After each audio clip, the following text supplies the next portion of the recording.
Everything in Google says Bidenomics is working. They are lying to you, and they are using the search engines to cover it up. They don't want you to know that things are worse than they are. Bidenomics is a complete and utter lie, and if anybody is telling you differently, do not believe a single word that they say. And this is just the data.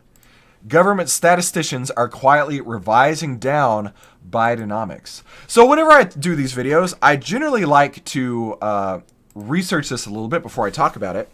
And I like to Google the tweet and see where the data is actually coming from, who's talking about what, right? What's the actual story here? We got a problem. We got a real problem. Bidenomics, which is the Biden administration's catchphrase for how great they've made the economy. If you try and figure out what's going on out there, government statisticians quietly revise down Bidenomics. It's literally the top line of this. Everything on here, everything in Google says Bidenomics is working. Biden remarks on the economy. Why Bidenomics is working so well. They are lying to you, and they are using the search engines to cover it up. This is a fact. This is not manipulation. This is not hyperbolic statements. This is truth. They don't want you to know that things are worse than they are. The worst example of this I saw was one of the economists that work for Biden was saying how great it is that credit cards just passed $1 trillion of debt. Hey, the economy's strong. People are excited to go out and buy new things. No, dude. The reason that the credit cards are hitting new all-time highs in their balances is because people can't afford to buy regular daily life. People can't afford what they need to just get by. So they're having to rack up credit card debt. You can't tell me that credit cards hitting all-time high balances is a good thing when inflation's out of control and we can't even buy groceries without having to rack up even more credit card debt. They don't want you to believe that. So let's take a look at this, right? No, well, now that nobody's looking, the BEA, I don't know, Biden Economics Administration, I guess, revised down the past 3 years of data. Now they admit inflation was worse, growth was lower, and government spending is taking over the economy. Inflation was worse, growth was lower, and government spending is destroying the economy.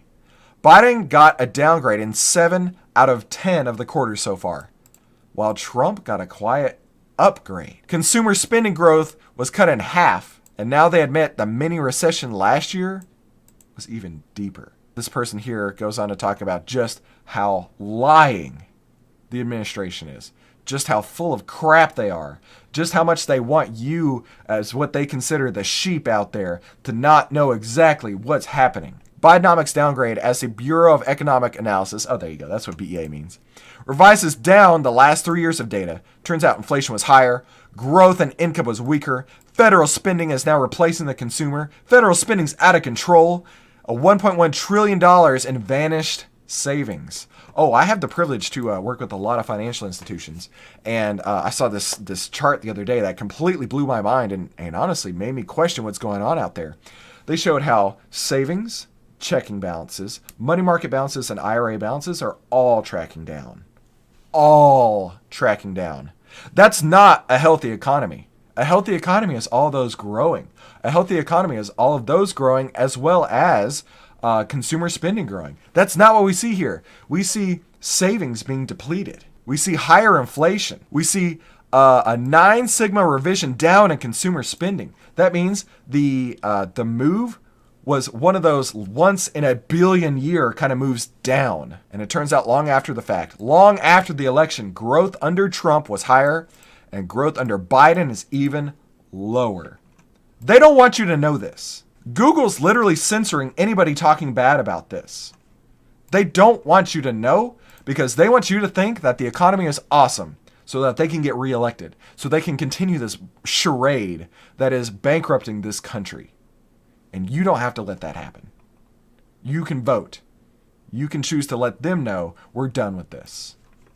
Now let's go take a look at what the outlier trading data has to say about the S&P 500, We got a sell signal back on September 18th, and as you can see, it's really sold off hard ever since that point. And in fact, using these signals, it's generated a 98.64% return. So if you want to get access to these AI trading data signals, all you have to do is go to ovtlyr.com to see why outliers win. Now let's go see what people are saying about this. I'm sure the comments are going to be great. They keep manipulating the data to make it seem good.